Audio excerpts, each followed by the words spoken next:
A girl walks up to a guy, informing him that the loop has happened again. He acknowledges that it's August 31st once more, realizing that the day has been repeating for a month. They sit together, and she hands him some food, noting how the popsicle still costs 100 yen, thinking it was just for the last day of summer. He thanks her, and she asks if he's found anyone else aware of the loop. He hasn't, and she reflects that it's just the two of them who retain their memories. She mentions wanting to grow her hair out because she messed up her bangs, but everything, including their appearances, resets at midnight. Despite this, she's glad he's there, praising his idea that allowed them to meet. She admires that he wore different clothes every day, which led them to notice each other in the town's weather report by the beach. She compliments him, attributing it to his intelligence, but he humbly attributes it to a normal school education. He then reveals that he might have figured out how they can escape the loop, believing that the cause is tied to his regrets. He shows her his phone screen, which displays his summer goal: to get a girlfriend and lose his virginity. He explains that until he loses his virginity, the loop won't end. She's shocked as he shares his theory that loops are usually caused by lingering regrets disrupting time, as seen in films and novels. She realizes where he's going with this. He asks if there's anything she wants to do this summer, and she considers her activities: going on a trip, visiting the beach, and not finishing her homework. Everything seems normal to her, leaving her unsure of any regrets. He admits that he suspected he was the cause of the loop, confirming that he hasn't managed to get a girlfriend yet. She remarks that he seemed like the type who would, but he confesses that he struggles to understand girls' feelings and lacks the ability to connect with them. He shares how he tried all summer to get to know girls but failed. Curious, she asks what he tried. He explains that he thought being kind to girls would make them like him, so he would stand beside girls in town and hold an umbrella over them to shield them from the sun. She finds this creepy, and he acknowledges that others said the same, leading him to leave quickly. She expresses her dislike for that approach, telling him never to say it again. Noticing his gaze, she asks what he's thinking now. He admits that there's no way to find a partner in just one day, believing that the only way to break the loop is to lose his virginity, with one possible exception. Shocked, she vehemently rejects the idea.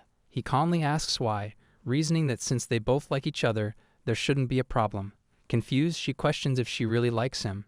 He points out that she has made physical contact with him 21 times since they met, assuming this meant she liked him. She denies it, and he then asks why she touched him at all. Nervously, she tries to steer the conversation back to the main issue, noting that they haven't confirmed if losing virginity is truly the way to escape the loop, and she worries about what might happen if he's wrong. Suzuki explains that if he's wrong about the loop, they'll just return to the 31st and it would be as if nothing happened, so there's no need to worry. The girl, alarmed, points out that their memories will still be intact, to which he confirms that they would, indeed, remember everything. She freaks out, declaring that she doesn't want that, and firmly rejects his idea. Disappointed, Suzuki admits he kind of expected her reaction. The girl, with a grim expression, tells him that doing it just to break out of the loop isn't something girls like, especially because of him. Suzuki acknowledges that it's their first time for both of them and that he understands. Then he sadly looks at her and hides his face in his knees. She, now annoyed, tells him not to be so dramatic. He then asks her if she has a boyfriend, and she reveals that they broke up half a year ago. She reflects that all guys seem to just want one thing and asks why he's so eager to lose his virginity. Suzuki explains that in an all-boys school, there's a lot of talk about experiences with girls, and he wanted to understand girls as creatures, how they are different and similar. But now he feels like he's just like the other guys in his class and apologizes for it.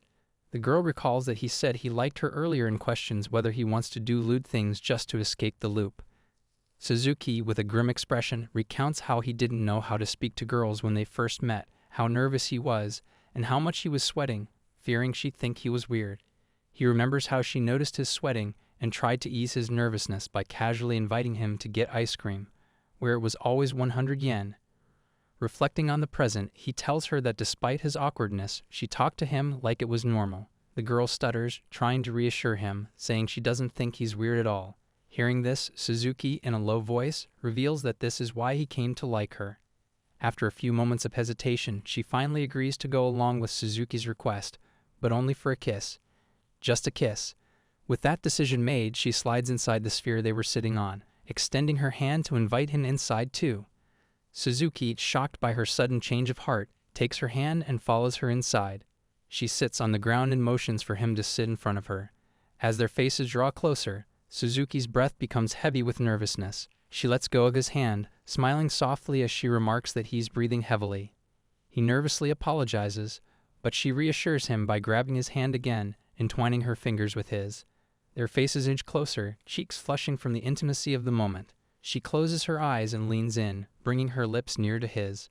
Just as he's about to kiss her, Suzuki softly whispers a confession of love, but the moment shatters when she instantly recoils, pushing him away with a loud exclamation, calling his confession gross. He falls to the ground with a groan, stunned by the sudden rejection. Seeing him on the ground, she quickly apologizes, standing up and admitting that she can't go through with it after all. She steps out of the sphere and turning back to look at his disappointed face, she says, "See you again the next day." With that, she leaves while Suzuki watches her go, thinking that maybe as long as he wishes to see her tomorrow, and until he's certain they'll stay together even after the loop is over, August 31st might never end. The next day, Suzuki is hanging out by himself when she shows up, waving at him. As she gets closer, he notices something different about her. She's definitely dressed up more than usual. He leans in a bit, curious if she's wearing makeup. She quickly turns her head, clearly embarrassed, telling him to stop staring. With a slight blush, she admits that after someone tells you they like you, it's only natural to be a little self-conscious.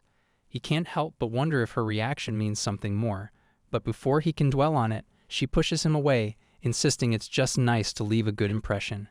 He's relieved she still wants to see him and admits he was worried she might not come. She reassures him, saying she thought about it and maybe the key to breaking the loop isn't about losing his virginity, but understanding girls better. This makes Suzuki think, maybe there's another way out of their situation. He pulls out his phone and starts going through a list he made of things to do with a girl.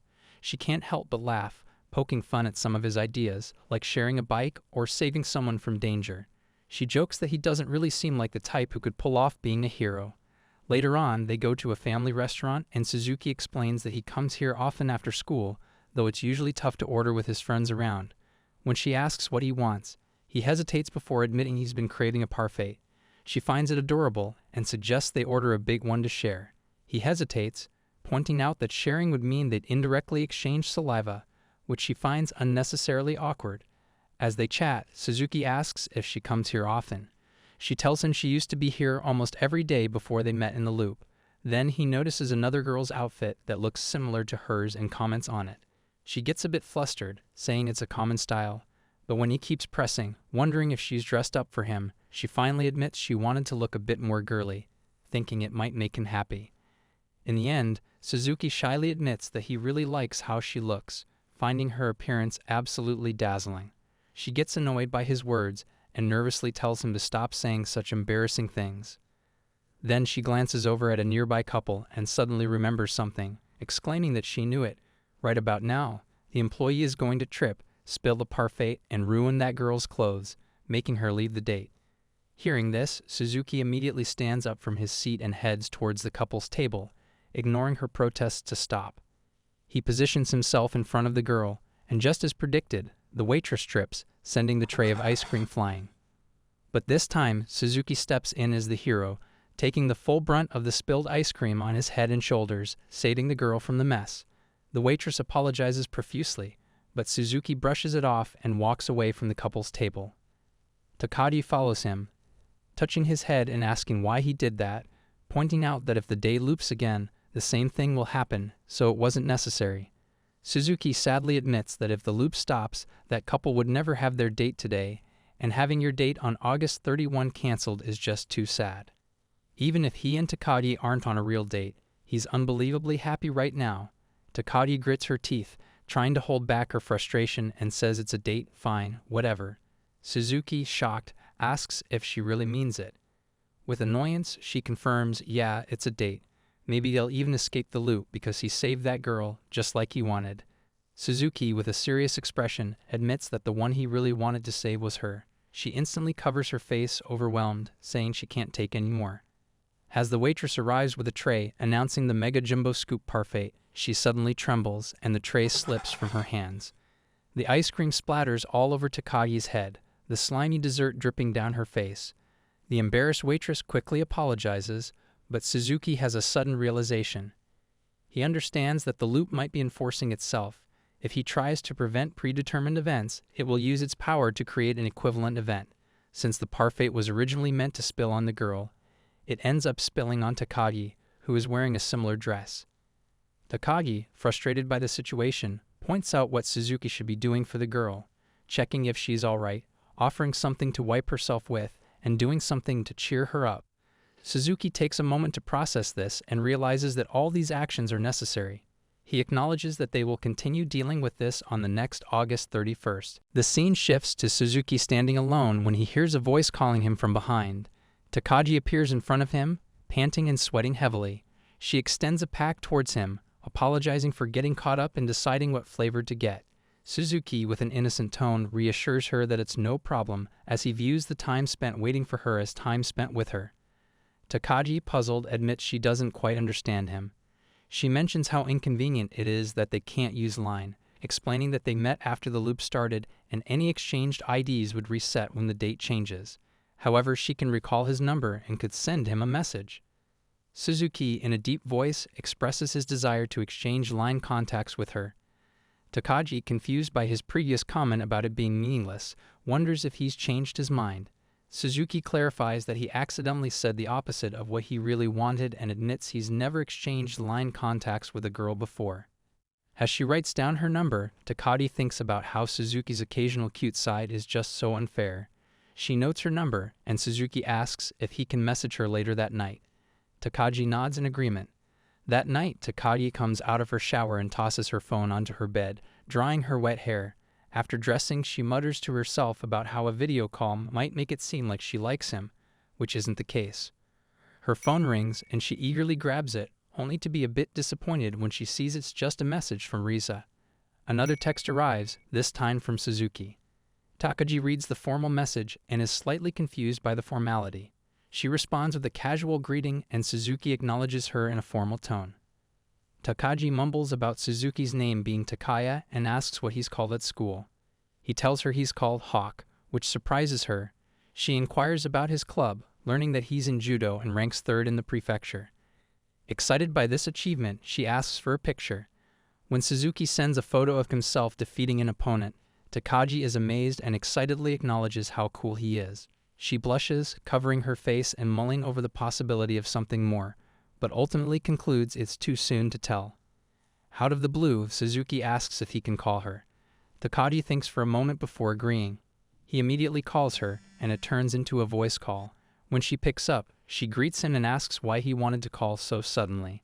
Suzuki explains that he enjoyed their chat history online and felt sad thinking it would disappear at midnight. He wanted to keep her voice in his memories. Takagi, feeling flustered, prompts him to say something he wants to share. Suzuki admits he has something he can't express clearly right now and will send it through text later to avoid regrets. He asks if they can meet again at the park at 1 p.m. the next day, then ends the call. Takagi stares at the phone screen, waiting for his text. Soon she receives a notification and reads his message. I like you. Her cheeks flush as she tosses her phone aside, mumbling that she already knew and wonders if he didn't say it out loud. Deciding it's time for bed, she lays down but then checks the time and realizes there's just 1 minute left before midnight when their messages will disappear. Sitting up in bed, she feels sad, reflecting on why he didn't say it during the call, leaving her without a memory of him saying it in person. Suzuki stands quietly when Takagi, dressed in a stylish hat and swimwear, calls out to him with an excited smile, suggesting they go to the pool. He responds with a disinterested tone, indicating he doesn't want to. Takagi, puzzled, asks if it's because he can't swim. Suzuki clarifies that he excelled in long-distance swimming during middle school. Takagi's curiosity grows as she inquires whether the event was in the ocean. Suzuki explains that it was part of a strange tradition where all first-year students go on a retreat and swim in the ocean, wearing fundoshi, a traditional Japanese loincloth.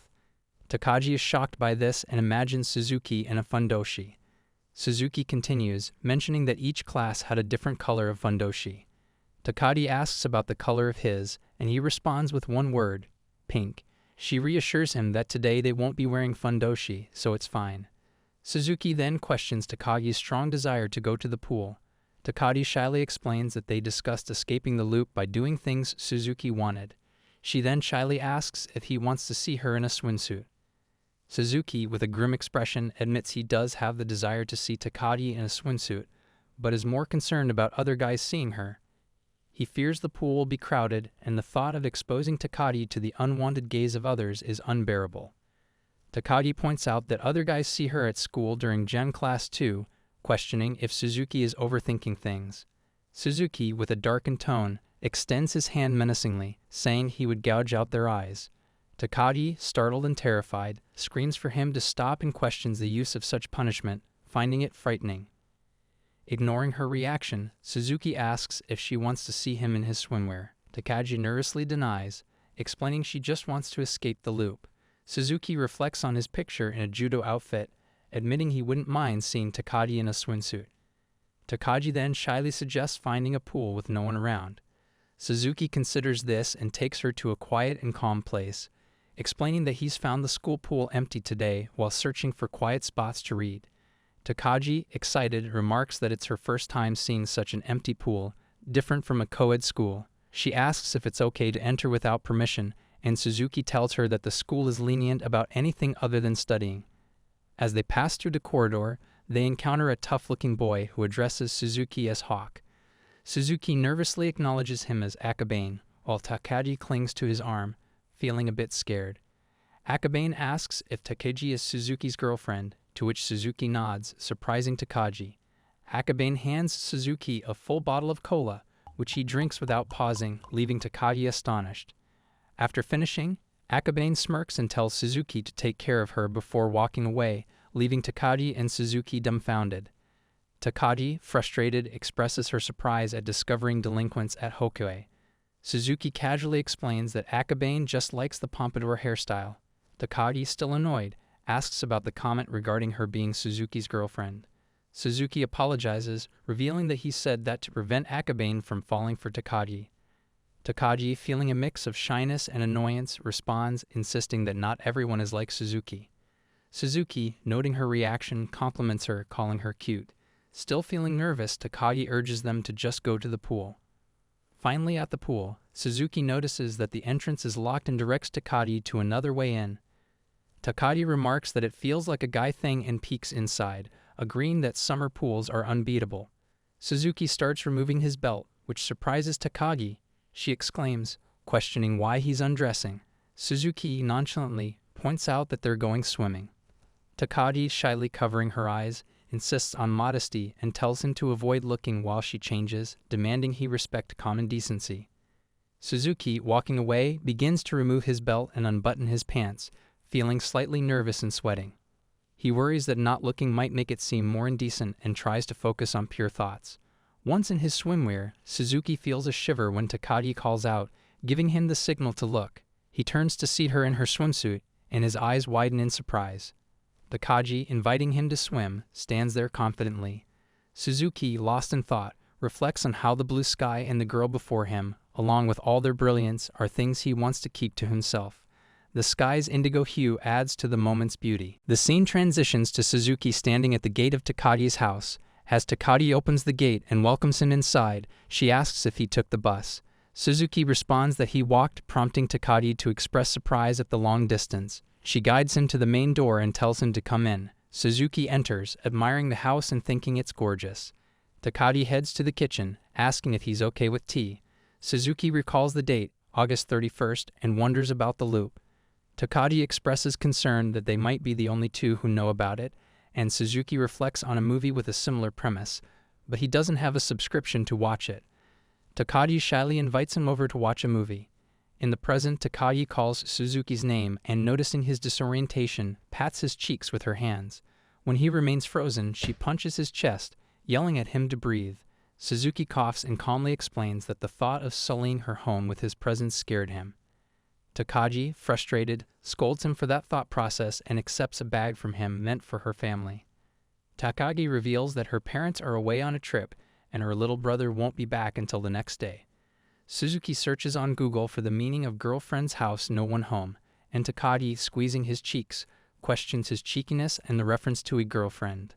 Later, Takagi brings out a tray with bonkuchen, mentioning that she hasn't had it in a while and sliced the whole thing. She notes that since they're looping, all the calories will reset anyway and suggests starting the movie. Takagi apologizes in advance for usually falling asleep during movies. Suzuki nods in agreement, and then he nudges his shoulder, suggesting that Takagi could use it as a pillow. Takagi, embarrassed, laughs and thanks him, wiping away tears from her eyes.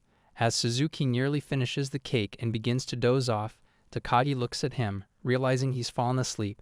She moves closer, almost resting her head on his shoulder, but he suddenly wakes with a groan, causing her to quickly move away. Suzuki apologizes, explaining that he didn't sleep much the previous night due to nervousness. Takagi, rubbing her eyes and pretending to yawn, admits she might have fallen asleep for a bit. As the movie wraps up, Suzuki says it was pretty good. Takagi giggles, pointing out that he fell asleep halfway through, and Suzuki apologizes. Looking outside, he notices it's already getting dark. Takagi nervously offers to share some dinner she's made, even though she's a bit hesitant. Suzuki asks if that's okay, and Takagi assures him it's just a hot pot. She sets the table and brings out the steaming hot pot. While they eat, Suzuki praises the fish balls, and Takagi excitedly explains that their family recipe adds chopped up cartilage, something her mom would be happy to hear. Suzuki mentions he'd like to meet Takagi's mom, making her blush and wonder why. He says he's interested in learning more about her, noting that he's discovered she's good at cooking. Takagi, feeling shy, admits that it's just a hot pot, but she'd like to know more about him too. They share a few shy glances, both feeling a bit awkward.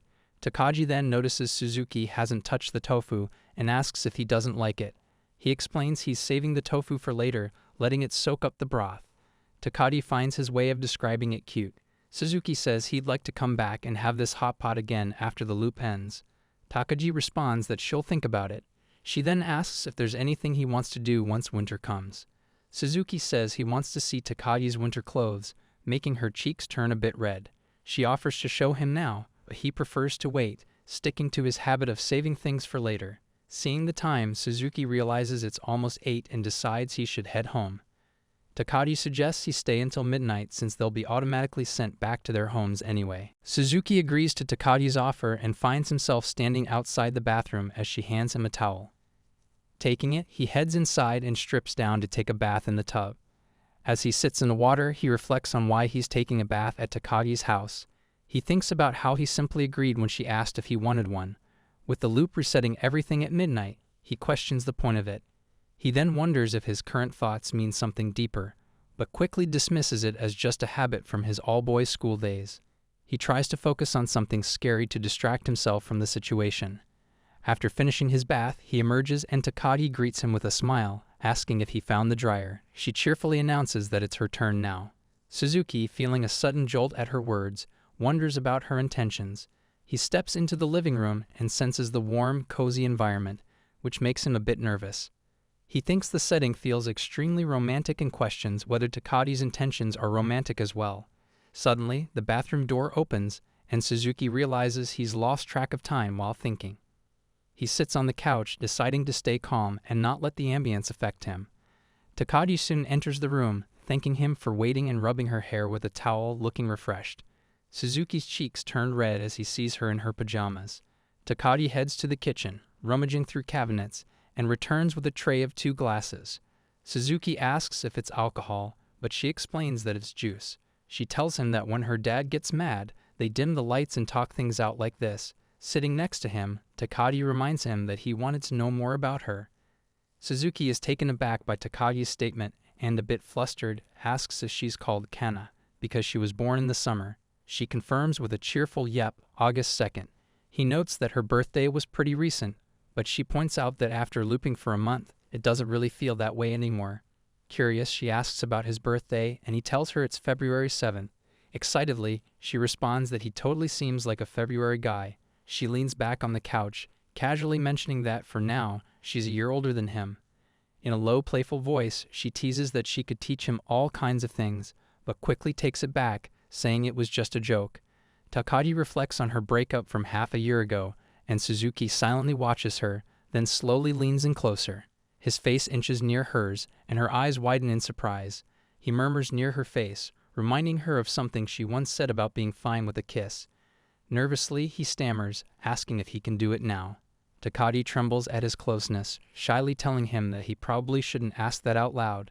He leans in even closer, explaining in a deep, husky voice that he doesn't know how because he has no experience. Softly, she whispers, giving him the go-ahead, but adds that he better hurry since it's almost midnight. With time running out, Suzuki moves even closer, their noses almost touching. Just as he's about to kiss her, she pushes him away with her hands. The clock strikes midnight, and everything resets, returning them to their original places on August 31st. Suzuki, now back in his bed, sits up in shock, staring at his phone, trying to process what just happened. Suzuki finds himself back at the park, mulling over how to apologize to Takagi for the previous day. He walks aimlessly across the park, waiting for her, sitting alone, and watching the children play nearby. Hours slip by, and before he knows it, midnight has come and gone, but Takagi never shows up. With a heavy heart he heads home, lying in bed and checking his inbox. Yet there's no trace of her, no messages, no calls. It's as if they had never met, as if he had never spoken those words to her. Frustrated, he grabs his glasses, setting his phone aside with a grumble, wondering aloud what he even meant by saying, "I like you." He recalls their moments together, the things she said, the way she responded. Slamming his head into the cushion, he reflects on how all he wanted was to keep her to himself. Leaning against the headboard, he berates himself, wondering why he always ends up being so creepy. The scene shifts to the next morning. Suzuki gets up and heads downstairs, where his mom notices his late start, commenting on it. She mentions she's heading to a class reunion and that he'll need to make his own dinner. As he walks to the kitchen, he casually tells her she looks quite pretty today. His mom is taken aback, covering her mouth in surprise, calling it a bad omen. He reassures her, explaining he just thought she might meet someone she used to like at the reunion. Her eyes widen in shock, but she then smiles, admitting that even if there was someone, she wasn't unpopular enough for it to bother her now. She asks him to keep that thought from his dad and then asks, a bit in awe, if he's found someone he likes. Suzuki, looking troubled, asks what he should do if he ends up hurting the person he likes. His mom, after a moment, tells him that if the person can't be hurt by him, then he doesn't mean much to them. She pats his arm, saying she thinks that's a great thing. She turns to leave, reminding him she'll be off, then pauses to ask if he's grown a bit more lately. With that, she heads out, leaving him standing there, still in a state of shock. As he opens a milk bottle, his phone rings. He looks at the notification, seeing that it's a clear, sunny day, the last day of summer. His eyes light up as he reads the weather report, declaring it the perfect weather for a trip to the beach. Suzuki instantly jumps onto his bicycle, pushing himself to ride as fast as the wind. He races through the streets, zooming past flyovers and down roads, his speed unwavering. Finally, with a daring leap, he lands hard on the sandy ground, panting heavily from the exertion. As he groans in pain, he looks up to find Takagi standing in front of him, dressed in her winter attire. The sight of her in such strange clothing leaves him stunned, and he remains on the ground, gazing at her in disbelief. Slowly he gets up, feeling a nervous tension in the air. Takagi calmly reminds him that he had once expressed a desire to see her in winter clothes, mentioning how he had said they should save it for later. For her, though, things like kissing and liking someone are things she wants to save for the future, so she asks him to make do with this for now. She then prompts him to say something about the effort she went through to wear those clothes. Unexpectedly, Suzuki, still serious, expresses concern about her being overheated in those clothes, and Takagi, visibly sweating, confirms that it's unbearably hot. Frustration builds as she questions if that's really all he has to say, to which he replies that he's just worried about her getting heat stroke. Internally, he battles with the words he really wants to say but keeps them locked away. As Takagi vents her frustration and begins to take off her jacket, Suzuki's thoughts turn inward. His heart is screaming out, louder than ever. He truly likes her. Takagi then declares that they're going to get some ice cream, a statement that pulls Suzuki back into the moment. Walking beside him, she casually brings up the need to figure out how to escape the loop, explaining that it involves doing things he wants to do with girls. She asks if there's anything else he has in mind, beyond the typical thoughts of kissing. Suzuki, stumbling over his words, begins to clarify that it's not just any girl, but specifically her, Takagi, that he wants to do these things with. Takagi, cutting him off, reassures him that she already understands. With a playful prompt, she encourages him to share what he wants to do together, and after a moment of hesitation, he admits his desire to go on a date with her. Suzuki and Takagi find themselves on a cruise ship, surrounded by the mesmerizing nighttime skyline. Takagi admires the view, captivated by the beauty of the city lights against the dark sky. Suzuki mentions that his uncle borrowed the ship from a mariner and invited him along. He then contemplates the idea of embarking on an adventurous journey, though the thought is more whimsical than serious. When Takagi asks if he's truly considering such an adventure, Suzuki turns to her and admits that his journey has already ended because she is his destination. Flustered by his words, Takagi feels the need to repay him for such a lovely date, while Suzuki, leaning in closer, expresses his desire to navigate life's seas together, with love as their guiding oar. Suddenly, Suzuki snaps back to reality, waking up in his bed with a shocked expression. He cringes at the memory of his metaphor, realizing how poorly it came across.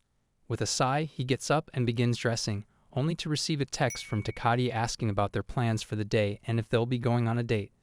Suzuki replies, saying he has something to take care of and suggests postponing the date to tomorrow. Reflecting on his attempt to sound cool, he realizes it came off stiff and awkward. Takagi responds with a typo, asking if he craves an uncle before correcting herself, wondering if he has one since she saw someone who resembled him on the bus earlier. Suzuki confirms that the man was probably his uncle, who works at the municipal office, just an ordinary civil servant. After getting ready, Suzuki hops on his bicycle and starts riding. His thoughts revolve around the upcoming date with Takagi. He's determined to avoid appearing creepy and feels pressured to plan the perfect date to ensure everything goes smoothly. As he arrives at college, he spots Akabane standing in the corridor. Suzuki approaches him, intent on asking for advice about where to go on a first date. Akabane, in response, offers him a bottle of cola, but Suzuki declines, clarifying that he and Takagi aren't officially a couple yet. Akabane suggests choosing a place where they can really shorten the distance between them.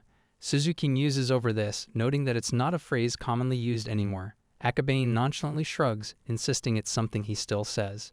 Suzuki then asks for more specific advice, to which Akabane explains that being physically close can bring hearts closer too, and suggests that a haunted house could be a good idea for creating that bond.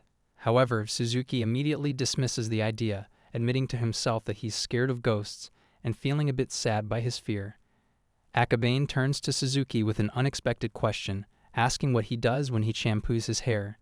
Suzuki casually mentions that he washes his hair with his eyes open, surprising Akabane, who points out that soap and water must get in his eyes.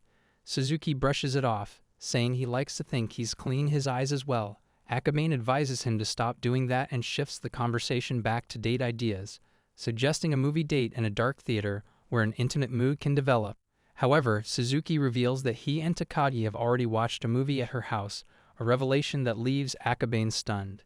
He points out that watching a movie at her place is basically a home date, a high-tier date equivalent to about 10 normal dates, like encountering a rare king slime in a game. Suzuki, feeling less confident, argues that it wasn't a special occasion, and Akabane wonders aloud if they might already be going out. Just then, Yuta arrives and asks what's going on. Akabane explains they're brainstorming date ideas for Suzuki, prompting Yuta to ask if Suzuki has a girlfriend. Suzuki denies it and turns the question back to Yuta, asking about his own dates. Yuta casually mentions that he usually hangs out at his girlfriend's house since her parents are often at work, which causes Akabane to silently get up and walk away, mumbling something about too much summer. Suzuki calls out to him, but Akabane just keeps walking. Yuta suggests that Suzuki should simply ask Takagi where she wants to go, as planning a date shouldn't be a one-sided effort. Suzuki hesitates, believing it's usually the guy's job to lead the date. Yuta counters this notion, explaining that the best date plans depend on the person you're with. He reminds Suzuki that he's going on a date with Takagi because she's who he wants to be with, so her preferences matter most. Meanwhile, Takagi sits on her bed when her phone rings, startling her. She answers, chatting casually but clearly flustered by Suzuki's call. They discuss their plans, and Takagi enthusiastically agrees to go wherever he suggests, mentioning that she might want to look at some clothes. After the call, she quickly rummages through her closet, searching for something nice to wear for their date. Takagi heads out to wait for Suzuki, noting that he usually arrives before her. As she waits, she realizes she might be the one more excited for this date, feeling a bit self-conscious. Suddenly, Suzuki appears, calling her name. As Takagi looks up, she's surprised to see Suzuki dressed in an unfamiliar and oddly styled outfit, clearly having put in an effort to impress her. Suzuki shows up dressed like he's trying way too hard, more like a street thief than someone going on a date. He moves around, trying to show off his outfit, but Takagi just walks right past him, not even stopping. Confused, Suzuki calls out, and when she finally turns around, she's shocked by his weird look. She points out that he looks like a shady guy selling tickets outside a concert and tells him to ditch the cap, gloves, and belt because they look super sketchy.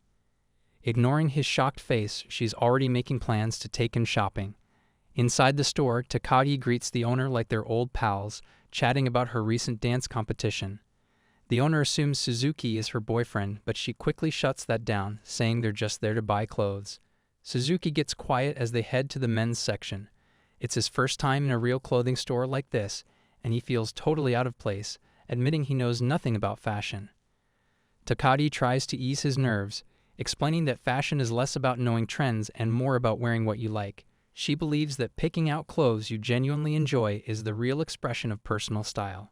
Suzuki starts to relax and looks around, eventually spotting a set of couple shirts. He imagines wearing them with Takagi someday and wonders if that's what fashion is all about, just being real. But he's nervous, thinking she might find it creepy again, though the idea of expressing himself through something as simple as matching shirts feels like it might be worth the risk. Feeling completely out of his element, Suzuki admits he's lost and asks Takagi to pick something out for him. She agrees and starts selecting outfits, complimenting his figure and suggesting he'd look great in anything. When she finally decides on one, she suggests he try taking off his glasses. As she removes them, she's taken aback by his sharp gaze, instantly flustered by how cool he looks. Turning away nervously, she tries to hide her blushing face, realizing that Suzuki, without his glasses, is unexpectedly striking. Meanwhile, Suzuki, now practically blind without his glasses, fumbles around the store. Takagi watches him, her thoughts racing back to when she first saw him without glasses in a club photo. She's trying to wrap her head around how ordinary yet handsome he is, and the fact that he likes her. The whole thing feels surreal to her. Suddenly, two girls approach Suzuki, asking if he's from around the area. Takagi's inner alarm bells ring as she realizes Suzuki is getting hit on. She notes how his squinting to see clearly only makes him look more intimidating, and to her dismay, even cooler. The girls get flustered and comment on how handsome he looks, which only adds to Takagi's growing unease. Watching from the corner, Takagi wrestles with her feelings. She's aware that Suzuki is a genuinely good guy, but this moment reminds her of the reality. They are on a date, yet she's stuck in her thoughts. She ponders their relationship, wondering if Suzuki's feelings are genuine or simply a result of their strange looped memories. Maybe, if not for the loop, he could have liked someone else. It's unfair, she thinks, to want to keep him close when she can't fully return his feelings. Yet despite her attempts to remain rational, her emotions make her wish for more, even if she knows it's not fair. Takagi watches the scene unfold as the girls try to persuade Suzuki to guide them, even suggesting grabbing a drink together. Suzuki politely turns them down, mentioning that he's with someone, which leaves the girls confused. Just then, Takagi walks up wearing the couple's t-shirt Suzuki had admired earlier, catching everyone off guard. The girls quickly realize the situation and, embarrassed, make a hasty exit, leaving Suzuki and Takagi alone. Suzuki, still in shock, approaches Takagi, noticing the shirt and calling her name. Takagi, blushing furiously, finds herself unable to meet his gaze. Leaning closer, Suzuki asks if she changed clothes, mentioning that he can't really see without his glasses. Takagi nervously apologizes and hastily takes off the shirt, stammering that she was just trying it out but doesn't think it suits her at all. The shop owner, observing the interaction, cheekily remarks about how trying out clothes is a way of expressing one's honest self, echoing Takagi's earlier words. Embarrassed and caught off guard, Takagi yells at him to keep quiet, desperately wishing the ground would just swallow her up. The scene shifts to Takagi and Suzuki walking together along the road. Takagi excitedly mentions how relieved she is that they managed to get into the same university. Suzuki, though pleased, reminds her that college is a place for studying. Takagi playfully grabs his arm, teasing him about leaving her pajamas at his apartment since they're dating now. They continue walking and soon enter a public library. Takagi is captivated by the serene atmosphere as they make their way upstairs to a quieter, less crowded room. Once seated, Takagi remarks on how unexpected it is for them to study at the library during the endless summer break. Realizing she spoke too loudly, she quickly lowers her voice, but Suzuki reassures her that the library has been practically deserted since the loop started and the librarian is downstairs anyway. They chat about how students, especially from Suzuki's school, often come here to study with girls from other schools. Takagi jokes about the typical "let's go to the same university" scenario and asks Suzuki if he's planning to attend a university in Tokyo. Suzuki confirms, mentioning that he's applying to Tokyo U because it's close. Takagi, surprised and slightly overwhelmed, considers applying there too, claiming she can achieve great things when she sets her mind to it. Noticing a Tokyo U guidebook in front of him, Takagi is shocked and loudly exclaims at the realization of Suzuki's goal. He calmly asks her to lower her voice, but Takagi can't help her excitement, wondering if he's aiming for a career in politics or something equally ambitious. Suzuki explains that he simply enjoys studying and learning things he didn't understand before. Tokyo U allows students to pick their department after entering, and the variety of lessons appeals to them. He casually adds that if Takagi were there with him, he'd enjoy it even more. Takagi, feeling the weight of the moment, responds with a mix of admiration and resignation. She apologizes for her earlier enthusiasm about applying to the same school, recognizing how amazing Suzuki truly is. Suzuki humbly downplays his ambitions, noting that many people applied to Tokyo U, but Takagi reassures him, saying it's not just about the school. She thinks he's incredible just the way he is, not because of Tokyo U, but because he's Suzuki. Suzuki, sensing Takagi's unease, gently asks if she's decided what she wants to pursue. Flustered, Takagi quickly changes the subject, urging him to start studying since their entrance exams are only a year and a half away. She watches him quietly, her focus shifting to her secret sketch of Suzuki that she's been drawing on a piece of paper. Suddenly, Suzuki glances up, catching her off guard. She panics, hastily trying to hide the drawing, but Suzuki seems oblivious, casually mentioning a question on Japanese historical figures and how he sometimes covers up names to test his memory. Takagi nervously agrees, realizing that if she gets the answers right, Suzuki won't look closer at her paper. But if she gets them wrong, he might check her work and discover the sketch.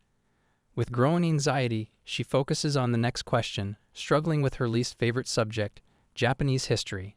She desperately tries to recall any details about the historical figures, piecing together memories from middle school about Koei Shounen, a monk, and makes her best guess, pointing to the answer confidently. Suzuki smiles at her choice, but before she can bask in relief, he notices her drawing. Takagi's heart races as he asks about it. Trying to deflect, she stutters an excuse, but Suzuki compliments her skill, calling her amazing. Takagi blushes deeply, overwhelmed by his praise. After a moment of silence, Takagi shyly confesses that she's considering applying to an art school, but admits she's unsure of her future and how to break the news to her parents. Her voice trembles as she reveals her fear of failure, her gaze dropping sadly as she speaks. Suzuki quickly stands up, extending his hand beneath Takagi's face to catch her falling tears. Surprised, Takagi looks at him as he carefully collects her tears, ensuring her drawing stays dry. With teary eyes, she gazes at him, letting out a soft giggle through her sniffles. Suzuki gently encourages her to not ruin the moment. Takagi, still visibly shaken, responds with a trembling voice, clearly affected by his gesture. The scene shifts to Suzuki and Takagi standing inside a Disney park. Takagi, brimming with excitement, points out that everyone does these things at Disneyland, insisting it's a must-do experience. When Suzuki remains unresponsive, Takagi becomes flustered and screams in embarrassment, realizing she's come across as the odd one. Suzuki reflects on a comment he heard about how some people find girls wearing animal ears cute. He had previously dismissed it as a coping mechanism for those intimidated by real women, but now acknowledges his mistake. He admires Takagi's cuteness combined with the beauty of the park, declaring it the pinnacle of evolution. He dramatically acknowledges Disneyland as the land of dreams. Takagi, noticing Suzuki's strange behavior, points out that he's in a different world altogether and explains that the animal ears are just part of the park's theme. She directs his attention to a couple nearby, emphasizing that their attire is typical for Disneyland and not what Suzuki described. Suzuki wonders if he should wear something similar, but Takagi quickly dismisses the idea, asserting that it's not the time for such things since they aren't on a date. The scene shifts to Takagi and Suzuki sitting outside the park. Takagi asks if Suzuki has figured out what triggered the time loop. Suzuki explains that it all started just before the loop began, on the night of August 31. He recounts how he helped Kita, a friend from the handball club, who was feeling down after failing to confess his feelings to a girl at Disneyland. Kita had hoped to confess his feelings but couldn't bring himself to do it, leaving him feeling defeated. Suzuki remembers Kita's comment about never being able to get a girlfriend and reflects on his own struggles with confidence and interactions with girls. Takagi considers Suzuki's worries and suggests that Kita-kun's failure was likely due to nervousness rather than something more serious. Suzuki counters that for guys, a confession is a serious matter, and he was extremely anxious when he confessed his feelings to Takagi. Takagi is surprised to learn that Suzuki had indeed confessed his feelings and reflects on her previous thoughts about him being gross despite his cool exterior. Remembering that Kita's crush might be someone named Riza, Takagi realizes Riza is her friend. She recalls receiving daily messages from Riza, who mentioned going to Disneyland with a guy and expecting a confession. This shocks Suzuki, who realizes that if Kita had confessed, he and Riza would have been together. Takagi emphasizes that confessions are important to girls as well. Suzuki believes that if they can help Kita make his confession, it might end the time loop. Takagi, confused, asks Suzuki why their presence at Disneyland is necessary. Suzuki explains that the time loop is triggered by his lingering feelings about not losing his virginity, and Kita's failed confession likely intensified these regrets. Takagi still doesn't understand, so Suzuki elaborates that it's typical at a boys' school to both laugh at friends struggling to find a girlfriend and celebrate when a comrade succeeds. This contrast, he says, is part of why the loop persists. Takagi, still puzzled, asks if their visit today is to observe the events related to Kita's confession. Suzuki confirms this, and Takagi remarks that it should be about time for Kita and Riza to arrive. As they look around, Takagi spots them approaching. Kita comments on the good weather, while Riza mentions that the forecast predicted clear skies. Kita then playfully asks if Riza was so excited for their date that she checked the weather every day, to which Riza responds that she was actually focused on a part-time job. Takagi, observing this, criticizes Kita for trying too hard to impress Riza and notes that Riza's deadpan response seems to be a result of his behavior. Takagi then recalls that Kita was one of the guys from the karaoke session, which shocks Suzuki.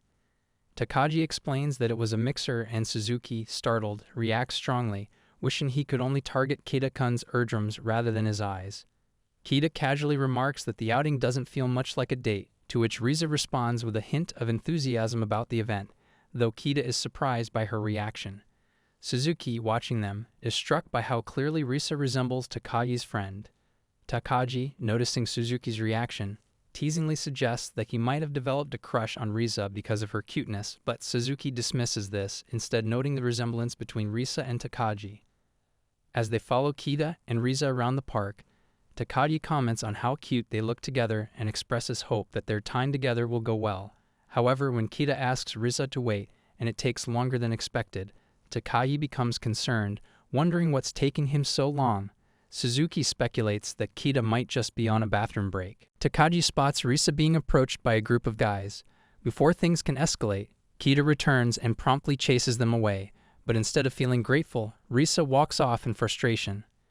Takagi remarks on the awkward mood between them, sensing the tension. Just then, an announcement blares through the speakers. A world-famous rock band, GIGAS, is about to perform on the floating stage at the seaside area. Kita, trying to lift Riza's spirits, excitedly tells her about the show, knowing she's been looking forward to it, and Riza nods in agreement. Takagi, observing the scene, notes that with the fireworks about to start, this would be the perfect moment for a confession. As the first bursts of fireworks light up the sky, Kita looks at Riza, blushing slightly as he leans closer, struggling to find the right words. Takagi watches with anticipation, certain that Kita is about to confess. However, just as the moment peaks, Kita suddenly clutches his stomach, nervously runs a hand through his hair, and brushes it off as nothing, disappointing Riza, who had hoped for something more. Takagi's excitement turns to sadness as she watches Riza's expression fall. Amidst the commotion, onlookers notice something strange as the GIGAS live show fails to start. An announcement follows, explaining that the performance has been canceled due to an accident, apologizing for the inconvenience. As they walk back, Kita tries to make light of the situation, suggesting they can try again next time. Riza, however, responds with a half-hearted agreement, saying they should come with everyone else instead. Kita, sensing something is off, asks if she's upset, but Riza brushes it off, remarking that their relationship feels like nothing and walks away, leaving Kita stunned. Watching the scene unfold, Takagi can't contain her frustration, rolling on the ground and shouting, wondering why Kita didn't confess. Suzuki, however, is convinced that Kita intended to but had a reason that stopped him. He points out that the answer likely lies in the time Kita left Risa alone. Determined to get to the bottom of this, Suzuki suggests investigating further on August 31, the next day. The next day at Disneyland, Suzuki and Takagi set out once more on their mission, though Suzuki is momentarily stunned by Takagi's new look. She's wearing glasses, and Suzuki praises the added layer of charm they bring, elevating her already cute appearance with a touch of intelligence. Despite his enthusiasm, Takagi remains unimpressed, noting that he had pulled the same act the previous day. Takagi reminds Suzuki of the reason for their disguises, following Kita and Risa to figure out why Kita keeps getting cold feet before confessing. The loop won't end until Kita finally confesses, and they need to discover what's holding him back. Takagi's commitment is evident, having even donned glasses for the sake of their investigation. However, Suzuki seems distracted, hinting playfully that the two of them might be matching now, which only frustrates Takagi further. When Takagi points out that Suzuki isn't wearing a disguise himself, he responds by pulling out a ridiculous thief-like hat and oversized glasses, much to her annoyance. She senses a growing confidence in Suzuki's demeanor, but instead of addressing it, she refocuses on their goal. Figuring out the exact moment Kita falters. With determination, Takagi and Suzuki prepare to tail Kita once more, aiming to uncover the reason behind his hesitation and finally put an end to the repeating day. Kita and Risa stroll side by side, laughing and teasing each other. Risa playfully mocks Kita, saying he's more of a scaredy cat than she thought, and Kita just brushes it off with a grin. Watching from a distance, Takagi and Suzuki remember this is usually where Kita bails on Risa. Sure enough, Kita calls out to Risa, quickly makes his excuse, and takes off running. Takagi and Suzuki don't waste a second and follow him, sneaking behind until they see him slip into a small merchandise shop. Takagi whispers to Suzuki, trying to keep low-key, but Kita still spots them lurking. Trying to act normal, Takagi grabs Suzuki's hand, making him go bright red with nerves. Kita, on the other hand, thinks they're just a couple and shrugs it off, even though he's a bit confused by the whole thing. Takagi lets go, pointing out Kita's next move. He's buying a bracelet. Not just any bracelet, though, it's the one Risa had pointed out as cute earlier. Suzuki realizes this must be Kita's plan to confess. They're both confused. Kita had every intention to confess, so why didn't he? Before they can figure it out, they spot Risa getting hit on by some guys while she waits for Kita. Kita rushes back and steps in, but when one of the guys asks if he's Risa's boyfriend, Kita just awkwardly says they're friends. The guys walk off, but Risa is clearly disappointed by Kita's answer. When Kita tries to ask if something's wrong, Risa brushes him off and walks away, looking upset. Takagi watches the whole thing and can't help but comment that Kita totally missed his chance to call himself Risa's boyfriend. Suzuki tries to reason that since they aren't dating, Kita can't just drop that title out of nowhere. Takagi rolls her eyes and points out that sometimes it's because they aren't officially together, yet that moments like these matter. Risa's waiting to hear that she's special to Kita. She needs to know where they stand, and Kita just keeps avoiding it. Kita rushes after Risa, trying to stop her, but in his haste, the bracelet he bought slips out of his pocket. Takagi and Suzuki notice it falling and realize with a sinking feeling that Kita hasn't noticed.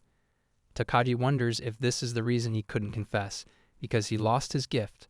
Suzuki agrees, thinking they could just pick it up and hand it back to him. But before they can act, the guys who were bothering Risa earlier find the bracelet and pick it up, mocking it for looking cheap and wondering if they could sell it online. Seeing this, Takagi panics and Suzuki, pulling down his glasses, steps up to confront them. He tells them in a firm, menacing tone that the bracelet belongs to his friend and thanks them for picking it up. The guys, trying to play tough, claim it's theirs now. Takagi, nervous but determined, clings to Suzuki's shirt as she shouts that they're lying. One of the guys smirks and asks if Takagi is Suzuki's girlfriend, to which Suzuki calmly replies that she's not, but she is the person he likes. This catches the guys off guard, and they toss the bracelet back to Suzuki, telling him not to lose it again, with his friend jokingly asking if he meant the bracelet or his feelings. As they walk away, chatting about their summer just getting started, Suzuki turns to Takagi, hoping his confession was clear. She nods in agreement. Suddenly, the announcement from yesterday about a live show echoes through the park, and the urgency hits them both. Takagi realizes with a start that if they don't get the bracelet to Kita soon, he won't confess to Risa, and the day will just repeat itself again. Here I am.